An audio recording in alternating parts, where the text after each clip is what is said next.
Okay, so let's get started. Welcome, everyone. I'm Kristen Woodward at Albright College, Professor of Art. I want to welcome everyone on behalf of the Freedman Gallery. Thank you for attending. On behalf of David Tanner, the Dean of Arts and Cultural Resources, and myself, I'd also like to thank our guest of honor, of course, Femi J. Johnson, who's here with us this afternoon, members of the Visual Arts Committee, Albright's faculty and staff for the support of the gallery and its programs, especially the Department of Art and Art History. And we'd like to thank the Freedman Gallery and CFA staff, including Rich Hauk, Kate Mishricki, Abby Platero, Stephen Nicodemus, Karen Johnson, Heather Hoff, and the Freedman Gallery attendants, CFA interns and students, including John Bolano, who is assisting with today's virtual presentation. The exhibit that's in the Freedman runs through April 16th. The gallery is free and open to the public, Tuesday through Friday from 9 to 5 p.m., Sunday from 1 to 4. Also on view, there's a print portfolio from the collection that was organized by Melanie Yazzie to celebrate the historic ascension of Kamala Harris to the U.S. Vice Presidency. That's only on view until March 10th. So other related events include a virtual lecture by Melanie Yazzie on Thursday, February 9th at 4 p.m. That's also an experience event. And a public reception with Board of Trustees for both shows on Friday, February 10th from 5 to 7 p.m. That includes free food and beverages. And Femi, you'll be present for that, right? Food and beverages, yes. Excellent. All right, so without further ado, I just want to introduce Femi to you. He was born in Manhattan and raised in Easton, Pennsylvania. He had an early artistic talent in graphite and charcoal drawing, and that led to a professional career as a master draftsman and designer for Bell Laboratories and Lucent Technologies. After his successful career, he redirected his creative energy back to the fine arts and completed a 2-year studio program at Hudson Valley Community College, where his engagement with contemporary modern art inspired his studio practice. In 2012, Johnson returned to the Lehigh Valley, where he shares a studio with 2 other artists in downtown Allentown. I was able to visit that. That was cool. He has exhibited extensively across the region and internationally, including Afro-Cosmologies, American Reflections at the Wadsworth Atheneum Museum of Art. We are delighted to feature Femi's work in a solo show in the main gallery of the Freedman, and to welcome him today to share his insights into his creative process. So Femi, take it away. Tell us about your work. Thank you, Kristen. Thanks for that introduction. And I really enjoy working with you guys over there at Albright. And I was thinking, you know, like right before we started about opportunity and preparedness and meaning and why I do what I do. Because when we first talked, we were talking about working in a different space, and then and then I was contacted about having a few more paintings, and you asked me if I was okay with it. And the thought that came to mind was we don't always know what our opportunities are that are going to come to us, and we can't always make them, but we can be prepared. So I was prepared for to step up and to do the things that was asked for, because the opportunity was there. So that has a lot to do with how I feel when I walk into the studio, because the studio to me is a pretty sacred space. So when I get here, I'm ready to dump all of my emotions. I'm ready to dump anything that I've absorbed along the way, all of my feelings. I bring it here.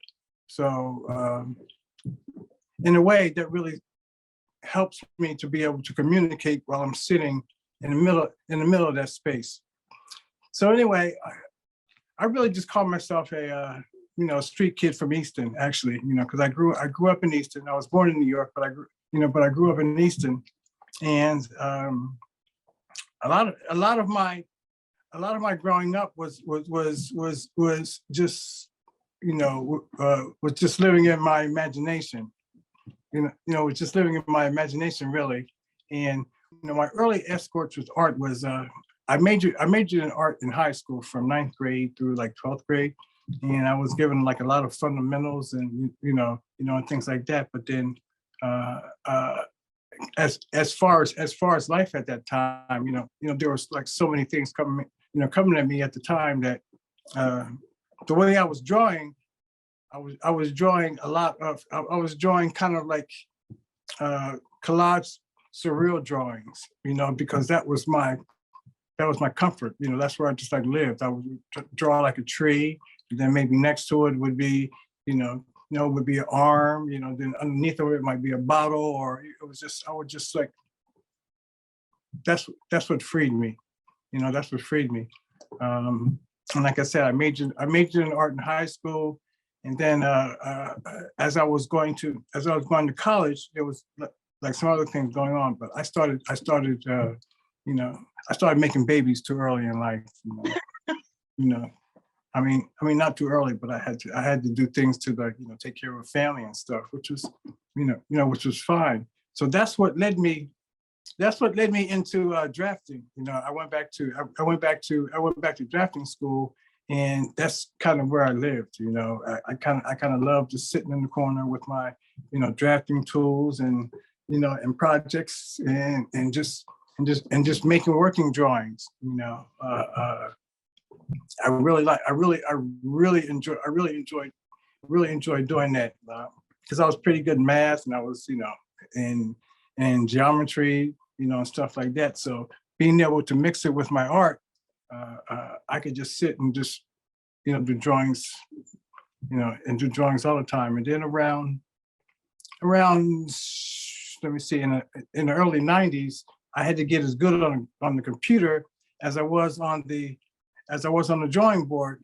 So that's when I went back to art school for a couple of years, and then I started, really opened up, and I really enjoyed it because I was in the studio for a couple of years with, with some of the students that may be watching this. They were like half my age, so that was like, that was like really fun. It gave me my voice back. It gave me my voice back. So. So after that, I just started, just opening up this and just painting whatever I liked and doing what I did. So I try and stay, busy with it. So that's pretty much,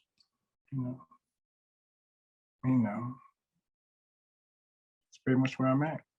Well, I think my students were fascinated to hear that you had worked as a master draftsman. I mean, the work that we have in the gallery obviously is much more abstract. So how did you come to abstraction from those very technical drawings? Well, actually, to me, all painting is abstract, because because it's not, it's just a depiction of what we see, So for me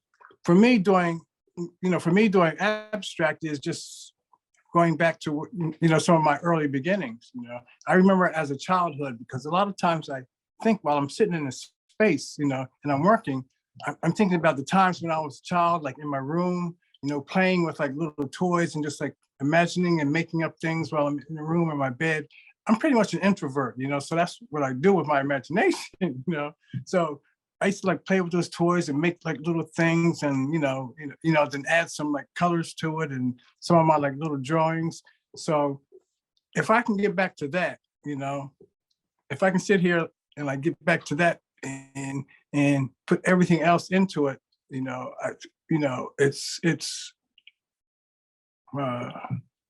I guess life is abstract to me, because I look at things in flashes.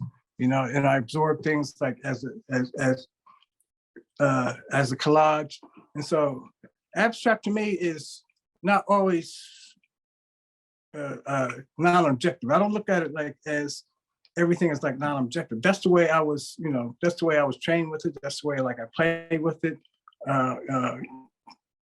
But then to me, it represents feelings. It represents a connection to things. It represents a connection to spirit. It represents a connection to emotion. It represents, the colors. I may walk into the studio one day and feel, and feel a certain way, and that's the color that I play with, and that's the color that I play with. So I really can't explain how it came to abstraction. I think abstraction came to me. That's a good way of putting it. I like that. Mm-hmm. I also like that you call your paintings, your work, storyscapes. Could you talk a little bit about that? I think, we're kind of curious if you feel like there is a narrative there. What does storyscapes mean to you? Well, storyscapes to me is when I'm painting. A lot of times I will approach them as a kind of like as a landscape, sometimes, or I will approach them as if they're like a portrait in color, or a landscape, or a landscape in color. But then I'm adding elements, like a thought pattern might come in, and it says that, I need to add, like certain lines or certain shapes, so and a lot of feelings come into it too. So to me, a painting, when I'm working on it or when I'm looking at it, it will invoke certain feelings. It will invoke memories, So to me, those memories, when they're put together, that's like telling a story, So I look at a painting that I'm working on, and I feel like a certain experience that I had in my life, or I will see, or I will actually see a memory, or feel a certain thing, or it will just like shift my consciousness a little bit, and it becomes more subjective. It becomes more subjective. So if it does that for me, I feel that I'm putting enough in there, and with the title, a lead in for the viewer to, be subjected to their own story. So you really want it to be a dialogue, it seems. Yes, it is. Yes, it pretty much is a dialogue. Because when I'm working, to me, it's an arduous task for a painting to look random, because I don't do a lot of automatic expressionist work. Just like I do some of it, but I work in like I do like collage painting. I work in like feelings and layers, and I call it a series of conscious decisions. I never know what the final outcome is going to be, but I know what colors I'm using. I know where I want to put it on the canvas, but I never know what the final outcome is going to be. So. That's interesting. So when I first saw your work, of course, I thought it was reminiscent of abstract expressionism, right? And it seemed to me process oriented. But then the more I looked at it, as you said, there are very deliberate choices and shapes and symbols, which kind of leads me into really the bigger question I have for you. Is I'm hoping you can share with our viewers and the students that are online today a little bit about your background. I found it so fascinating about how your religious and spiritual practice has influenced your work. Will you talk about that a little? Okay. Well, to me, when I'm, what it does, at this point, my practice is my meaning. So it is my my essence, that I take a risk and I just like say, okay, this is what I'm doing. This is what I've done. So as far as the spirituality of it, it comes to me sometime in stories. I remember when I was young, we lived on West Street in Easton. And I used to play down around the river. I used to play down along the river, and there was a guy along the river. He's homeless, he was homeless. We didn't call him homeless then, this was in the this was in like the mid-60s. We don't call them homeless then. We had respectable names like hobo, and bum, we didn't call them home, we didn't call people homeless then. So there was a guy that lived down there by the river, and he was just always like slumped over, to his lean-to, fishing and, making a measly, means of his life, but then the train would come. And he would just like rise up, and this thing would rise up in him. And he would come walking down the middle of the street. There was a cobblestone street too. He would come walking down the street. It's the train. The train is coming. And you can see that pride in him. You can see that meaning or whatever it was. And he would just like, the train is coming. The train is coming. And all the other kids would just like run. They would be scared of him. And I'll be like sitting on the porch, just like in wonderment, saying, I just saw him down by the river, just like barely standing up, and then the train would leave, and then you could see that energy come out of him as he made his way back down towards the, we call it the jungle. As he made his way back down towards the jungle, you see that kind of like drain out of him, and I would just like wonder, what is that? What is that? And that's kind of the feeling I get when I'm, when I'm working. When I walk into the studio and I'm working, that's kind of the feeling I get when I'm working. So spiritually, I was raised, I'll come back. Spiritually, I was raised as a Baptist, and I grew up in a house with singers, my mother was a singer, my sister was a singer. So, and we grew up and we grew up in the church, and that spiritual feeling that we had in the household was very warm. And it was very open. So I was always encouraged to ask questions. Even though my mother was an evangelist minister, I was always encouraged to ask questions. So there was a time in my life where I was doing quite a bit of comparative theology, and I looked at like all other religions and discussions, with my mom and stuff like that. And I pretty much settled on Ifa Orisha, which is the original, indigenous religion of Nigeria, because it is very open, it's very earth-based, and in the spirituality of it is very much practical, in your face living. It's about everything in existence has a spiritual connection to it. So around, it was in 1998, I was ordained or as a priest of Obatala and Eshu, which are Orisha in the pantheon, of the religion. So that plays a lot into my artwork, because it has a lot to do with the practicality of life and our connection to nature, and to me, sometimes I would say that is, the difference when you ask me about, painting abstractly, when we're painting, things that are image driven, we are representing, things that are in nature. To me, painting abstractly, I'm representing the forces in nature. So that to me may be something that clears it up. Something that clears it up for me.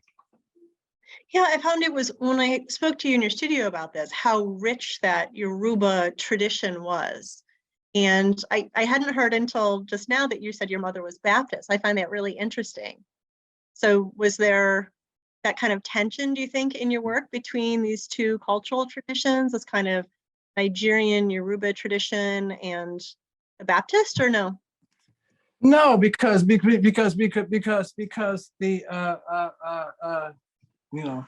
the evolution, the evolution of Ifa Orisha has evolved through the through the slave trade and diaspora, and the places that have stopped, like in Cuba and South America, and even Southern America here, and on the island. So it has it has synchronized with, other, with other religions. It's really has synchronized with Catholicism, and with the Afro-Cuban rhythms, out of Cuba, are some of the most, sacred rhythms now in a tradition. Though the way that I practice it is a little bit more, Pan-African, but in my practice, when I'm painting, I'm always looking forward. So and I've never really lived there. So, to me, it's more neo-African, Sure. when I'm expressing it in my work and through the spirituality of it, because my connection is mostly spiritual through my, a spiritual and religious lineage. But actually about 12 years ago, I did some ancestry DNA work, and found out that my DNA is that my DNA is like 60% Nigerian. My DNA is 60% Nigerian, so that enhanced a lot of it for me. Also, knowing that, because I could follow my my mother's lineage, pretty far back,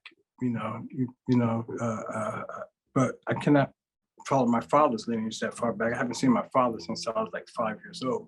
So I cannot follow his, that far back. So it was really good having that connection, knowing that it lined up with what I was already doing. Oh, this is really adding a lot of richness, I think, to how we view your work. Okay, so can you tell us more about that whole idea of call and response? I found that so fascinating because it really hit home how you synthesize these kind of cultural, spiritual traditions into your paintings, into your storyscapes. Mm-hmm. Well, when I come into the studio, like I said, this is very, like sacred space for me. So when I come into the studio, one of the first things I do is say a few words to the ancestors, or turn on some music, usually some jazz music. I start mixing some colors, or picking up some markers, say a few more words, and then I just start to moving, and seeing what happens. As far as as far as call and response, there is, in spiritual tradition, it's a way of supplication, supplication and acknowledgement. Call and response, supplication and acknowledgement. It's a way. It's a way of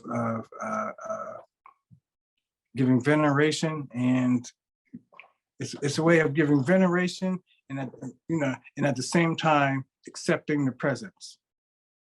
Accepting the presence. So call and response for me is I will make a few marks onto a canvas and seeing what the canvas says, for me to go get. It may say, the canvas may say, mix this color, and I mix that color, and then, as I'm doing it and listening to the music, there's, I'll say, okay, what's next?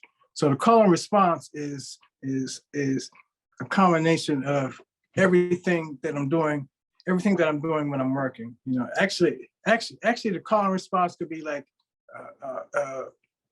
other technicalities, I'm working, because it isn't always just like, it isn't always just like a movement, because when I'm working, I'm not always thinking, but actually at the same time, we're always looking at line, we're always looking at color, we're always looking at movement, we're always looking at modulation, we're always looking at color, we're always looking at pattern. So all of those things, mixed together is part of what call and response is. How does this feel? How does it feel? Is the bottom line is, how does it make us feel? So I like how you link that back to music too, because some of the titles of your work also reference jazz, don't they? yes, they do. Yes, they do. Sometimes, sometimes the titles, incorporate some phrases from, from music. I listen to a lot of jazz, and I listen to like divas.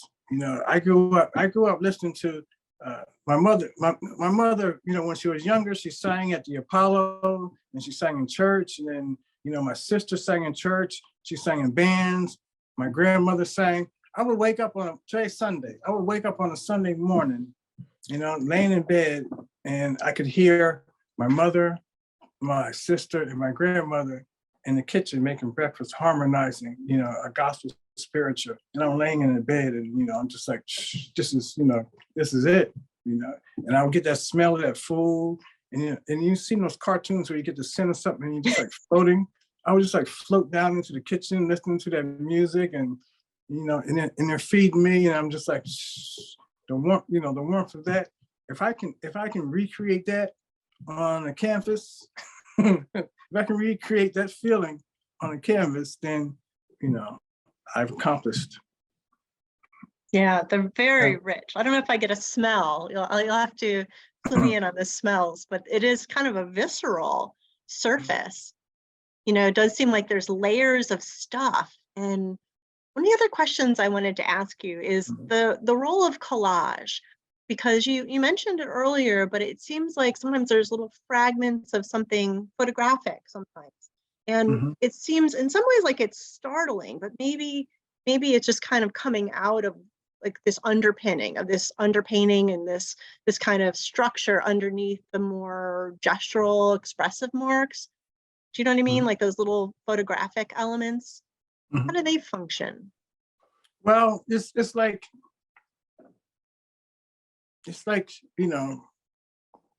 somewhere to go. It's like somewhere to go. Well, I add them. Sometimes the first, sometimes the first instance of me adding them is that I like the picture, because I take out my own photography for for my collage. So I, number one, like the picture, and number two, it can be just a graphic element in it because there's color movement, there's like line movement. Sometimes there's so much moving around that graphic element would just like, it's a place to slow things down. Sometimes it's there just for that. Sometimes it's there because it's a certain shape. I like geometric shape. Sometimes it's torn in a certain way that it directs my eye in a certain direction. So it's there for a purpose, and sometimes it's there just to disturb, because it disturbed me. So I figure I put it on there that disturb everybody else. So sometimes it's a formal decision from what I'm hearing, and sometimes it's more conceptual. Like, is the image ever part of the narrative, or it's not that specific? Sometimes it is part of narrative. Sometimes it's to help. Sometimes it's to help get close to. A lot of shapes I use are organic shapes, and a lot of shapes I use are actual human gestures. That just add like a line or something across. I just like the shape. I just like the shape of that line or that curve, like coming from your neck or something, or something like that. I add that into it. Sometimes it's just a random. Sometimes it's just a random element because I went for a walk, and I saw something that I liked, and I said, this is alive. This is now. I'm working on this painting, so this is where you live. Little glimpse of reality in there, right? Yeah. This is where you live, because that's what it's all about for me anyway. Because this is all, it's all, pretty much a live work. Great. Well, I guess the last question I have for you before we open it up to questions, and everybody can go ahead and leave a question in the Q&A, is just, what else do we need to know about the show? What else do you want us to be thinking about when we view Storyscapes? Um, well, actually, I haven't seen the show hung yet, so. Oh, you haven't? It looks great. Well, actually, for me, like I say, when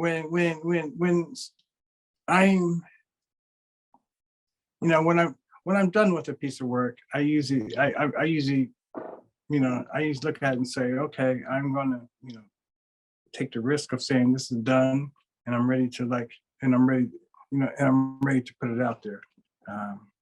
I know what it does for me. For me, what it does is it gives me a place to breathe and rest, and for my consciousness to shift and connect with my own spirituality. That I put on there.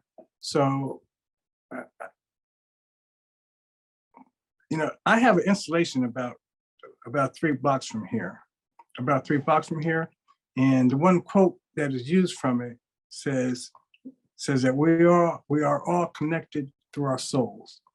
So, from this show, I know that I laid my, I laid my soul out on the canvas. So hopefully, someone can look at it and view it, and it will touch their soul. Nice. Absolutely. Absolutely. Okay, so we'll close that out, and we've got a bunch of good questions that have been popping up. The first one is, why did you choose Allentown for your studio? I don't know the answer to that one. Why did I choose Allentown? Mhm. Well, I grew up in Easton, and then when I got out of school and stuff and got myself together, I moved to Allentown because there was really not much industry in Easton to work, especially with the work that I was doing. I moved to Allentown, and then I moved to New York. I was in New York for about 15 years or so. A lot of my family had left town, moved to Florida and stuff like that, Arizona. I had one granddaughter here, and she said, Pop, everybody's leaving. At the time, I was single at the time, so I said, you know what? I'm going back to Allentown. Okay. Made sense then, right? Yeah. So you mentioned that, or in the introduction, I mentioned that you shared your studio space with other artists. Does that Yes. create kind of a cross-pollination, or do you maintain more strict boundaries in your work? Well, we pretty much have different schedules, so we're not always here at the same time.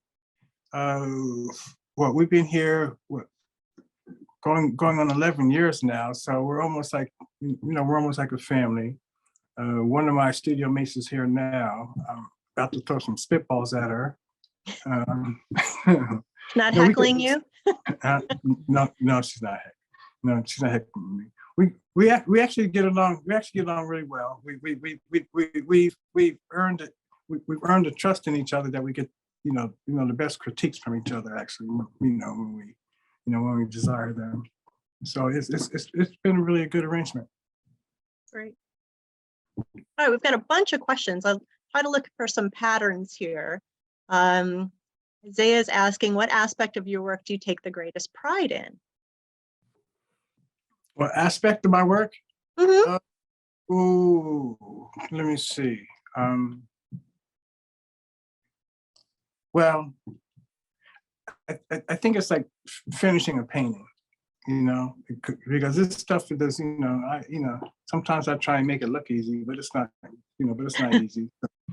I come into, I know it's finished when I come into the studio and talking about call and response, I look at the painting and it like screams at me and I scream back, and it's just like, oh, we're done,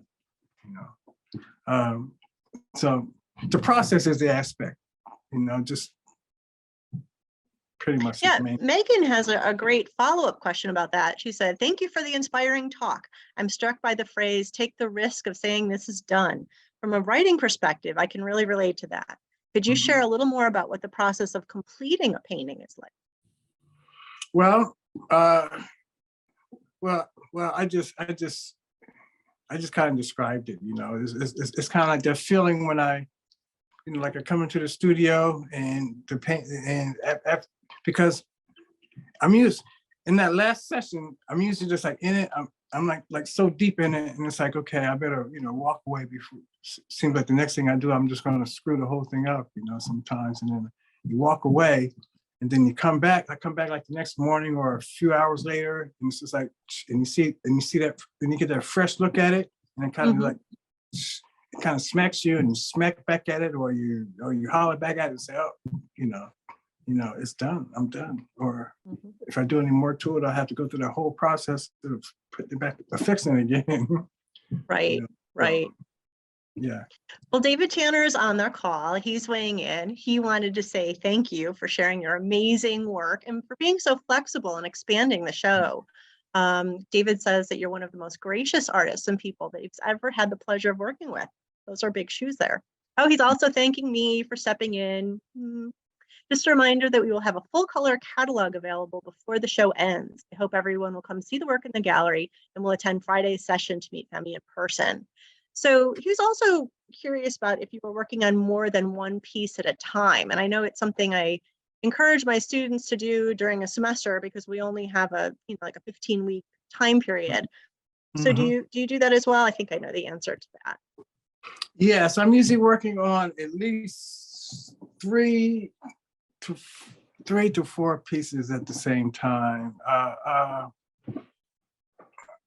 Because I work on a piece like well, the one behind me right here, it's like a new series I just started recently that I'm really not talking a lot about. It's called Recurring Dreams. You know, I'm using like a similar palette for it, so I'm gonna see what that's gonna challenge me to do. But what was the question? Oh, just like working on multiple pieces simultaneously. Yes. Oh yes, because I'll be working on the piece like this piece here. I could be working on it, and it's like, you know, I haven't had the call on what to do next. you know. So as far as call and response, so I'll start another piece. You know, so if I'm working on three pieces at the same time, I really don't believe in painter's block, you know, like writer's block, painter's block. I really don't believe it because I'll just start another piece.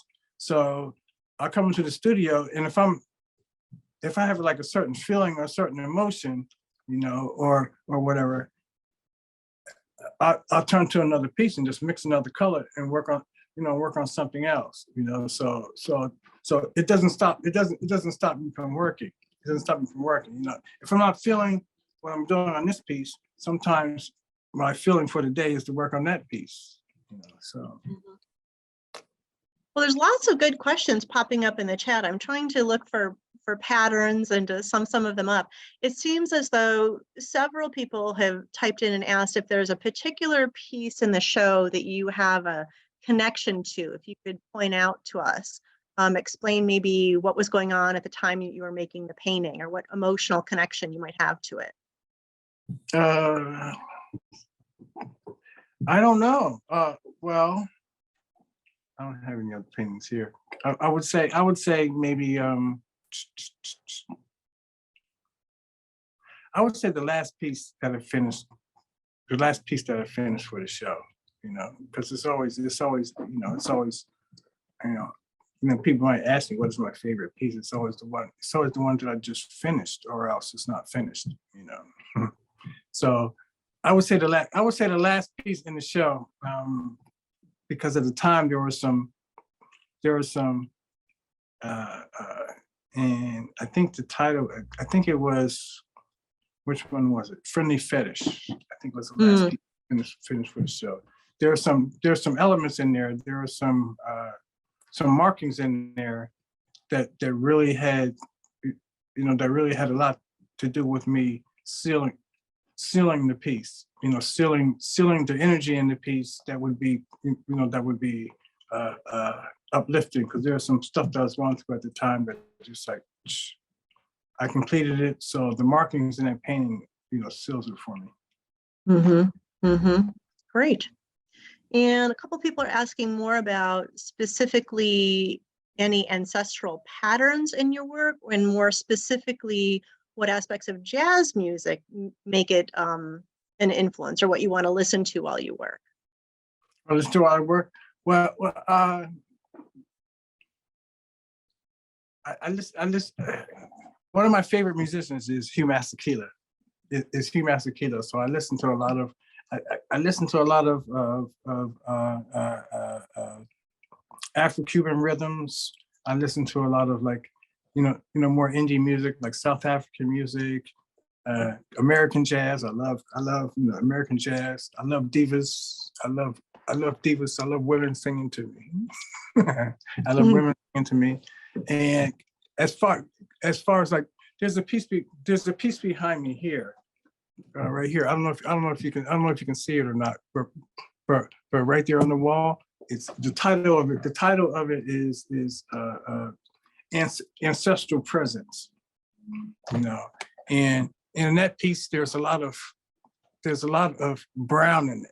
I use a lot of brown in my paintings because it gives me like personal input to it because it's my skin tone. All skin tones to me are all neutral colors. So when I'm adding colors to my paintings, a lot of times, some shapes, it means that I'm populating it. It means that I'm populating it. So this one here is like a representation of ancestral presence for all of us. So that gives me that flashback to like memories of my grandfather, memories of my spiritual Ibeji, my spiritual twin that passed not so long ago. It gives me all kind of references to all of our ancestors collectively. Yeah, I can see how there's like a figural abstraction in that piece and some of the others in the show.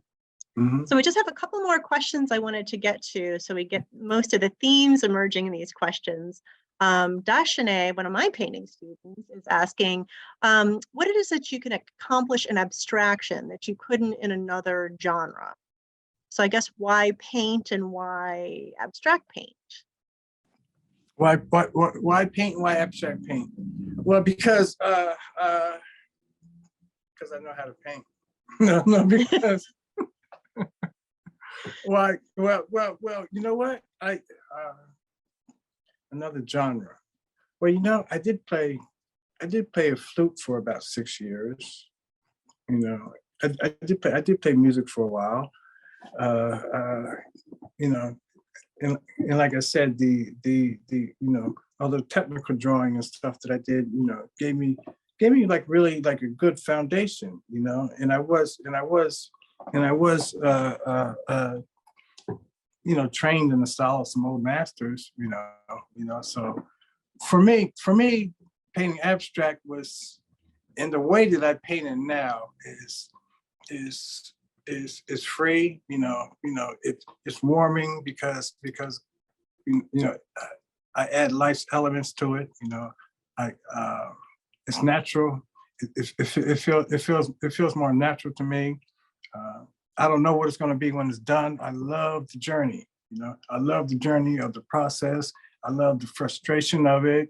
I love the the happy moments of it. I love the mistakes. I love the new techniques that I pick up along the way. It's just the whole the whole process. The whole journey, the whole the whole aspect of discovery. The alchemy. I love all that. All of that is what moves me. Absolutely. Gosh, there's so many good questions here. Favorite artist? My favorite artist?